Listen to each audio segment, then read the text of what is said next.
Bon, déjà, je vais vous parler juste un petit peu de Shabbat, et puis de ce que vous avez un petit peu vu quand même. Donc, ce qu'on a déjà compris par rapport à ce que je vous ai expliqué des 6 jours de la création, donc le sens de Shabbat, c'est déjà une reconnaissance qu'il y a un Dieu créateur. Donc le fait de faire Shabbat, c'est déjà une première niveau de reconnaissance. Shabbat, c'est quelque chose d'énorme, parce que c'est vraiment un des signes de singularité du peuple d'Israël. Je ne vais pas rentrer dans tous les détails mystiques du Shabbat, je vais simplement vous donner quelques règles, de façon à ce que vous ne soyez pas en porte-à-faux avec... vous, éventuellement, ceux qui ne font pas Shabbat peuvent prendre l'ascenseur.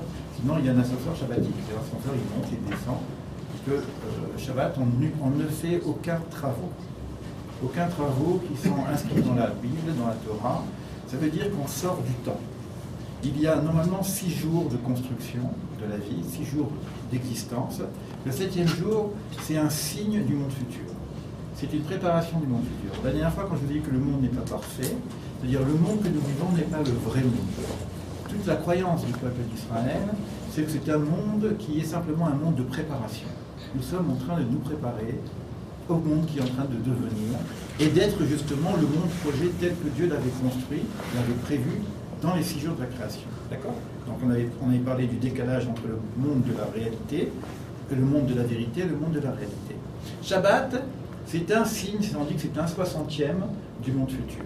Donc on commence à s'entraîner à vivre Shabbat comme si on vivait un peu dans ce monde futur. C'est-à-dire qu'on ne fait plus rien, on ne travaille plus.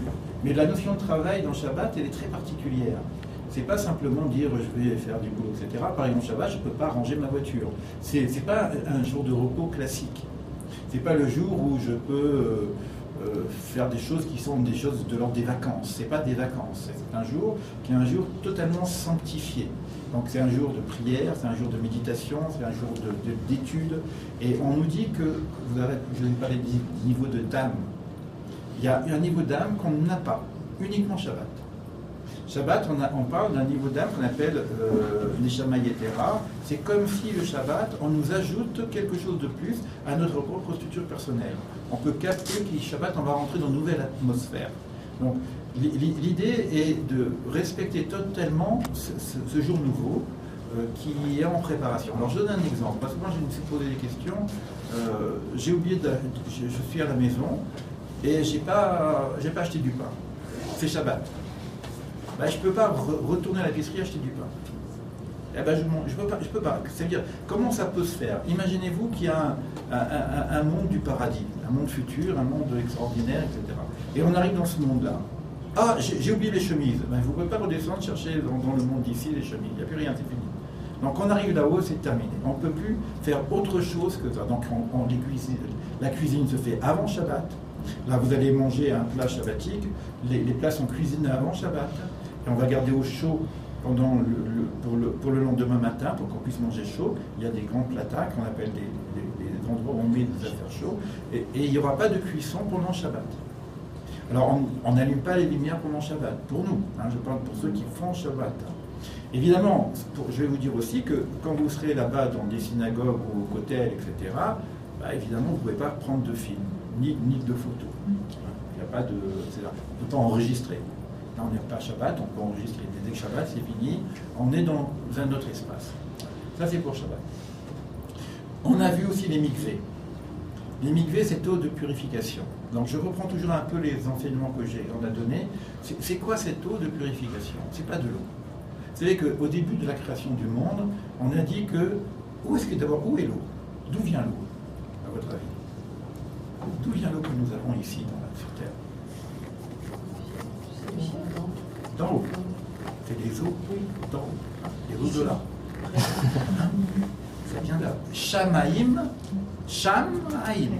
Là-bas, il y a de l'eau. Au début de la création du monde, il y avait les eaux, et Dieu a séparé les eaux en deux. Il a mis les eaux d'en haut, les eaux de là, et les eaux d'en bas. Les eaux d'en haut ont fait le Shamaïm. Et les eaux d'en bas ont fait les mers. D'accord? Donc, qu'est-ce qu'on veut dans la purification? On essaie de réunir les deux eaux. Les eaux d'en haut et les eaux d'en bas. C'est ça la véritable unité. Et c'est pour ça qu'on va chercher des eaux de pluie. qu'on va mélanger un petit peu avec des eaux d'ici. D'accord? Et c'est en cela que c'est une purification, parce qu'on sort de la dualité qui a été faite au départ du deuxième jour.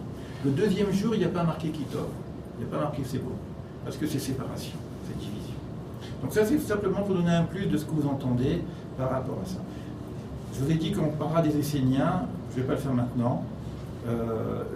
Juste une chose, c'est que j'ai eu la chance, quand je suis venu pour la première fois en Israël, j'étais très attaché à cette sagesse, sagesse des Lumières et tout. Bon, moi, un peu hippie, j'ai dit, c'est quoi ce truc là? Donc, et en plus, on m'a raconté qu'il y avait quand même des Esséniens qui existaient. Qui étaient du côté de Jéricho, on va raconter des trucs. Attention, on ne peut pas y aller parce que c'est pas possible d'y aller. Alors, il y aurait des gens qui vivraient dans des montagnes et ils descendent des cordons pour qu'on leur donne à manger et puis on ne peut pas monter. Si tu montes, tu ne peux plus redescendre. Donc, il paraît qu'il y avait une secte dans les Esséniens eux-mêmes, il y avait la communauté des Esséniens, et certains Esséniens vivaient entre eux, c'était que des hommes par contre, qui vivaient entre eux pour uniquement faire des choses qu'on ne sait pas étudier, etc. Et une fois qu'ils montaient, ils ne redescendaient pas, et on leur donnait la nourriture que par ces échelles-là. Et quand j'étais à Jérusalem, on m'a dit qu'il y a un homme comme ça qui vit dans les grottes et qui fait cette expérience d'Essénien, donc une forme de pèlerin comme ça, qui vit dans le désert de Judée, dans une grotte. Alors je lui dis, bon, où est-ce qu'il est? Je lui dis, bon, c'est pas facile, il faut y aller si tu veux, bon, moi je peux t'emmener à un endroit, mais c'est rare qu'il reçoive les gens. Donc, moi ce que je peux faire, on y va, je te montre, et puis si tu l'appelles, s'il accepte, il te jette la corde. Sinon, ben, tu repars, parce que c'est pas la peine de rester dans le désert, tu l'appelles 2 fois, s'il te répond, il te jette la corde.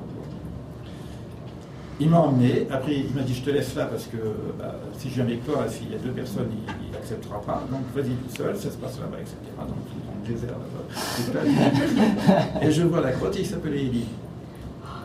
Alors je fais Élie, Élie. J'ai rien compris, il me jette la corde. Alors j'ai monté la corde et je suis monté là-haut. Et je me suis retrouvé avec ce bonhomme, un peu barbu, bizarroïde, d'une intelligence incroyable.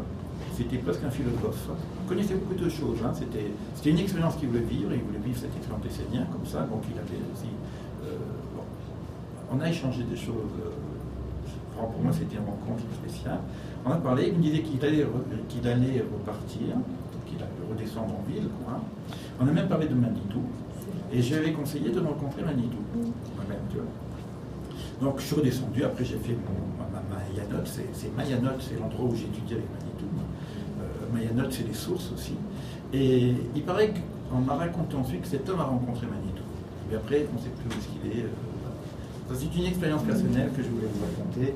Je pense que c'est intéressant d'avoir aussi du vivant, de l'expérience, pas que des livres. Les livres, c'est génial, mais le vivant, l'expérience. Et ce que je veux partager avec vous, un peu plus que les livres, c'est aussi mes propres expériences. Ça fait quand même à peu près 40 ans qu'on balade là-dedans, dans ce chemin de vérité. Vous aurez l'occasion de le voir dans un film avec Manitou. Donc c'est des choses très spéciales. Toi, tu as déjà vu tout ça. Alors, lorsque je me suis intéressé au Bnei Noach, c'est quelque chose pour moi qui m'a interpellé parce que j'ai toujours cherché l'universel. Vous l'entendrez d'ailleurs dans la cassette. Et c'est vrai que l'universel, je l'ai trouvé dans aucune tradition. Je l'ai trouvé dans le judaïsme. C'est-à-dire cette religion que je ne voulais surtout pas, parce qu'elle me semblait tellement communautariste, communautaire, enfermée sur elle-même, c'est là que moi j'ai trouvé l'universel, d'accord, grâce à Manitou, grâce à ma recherche, etc.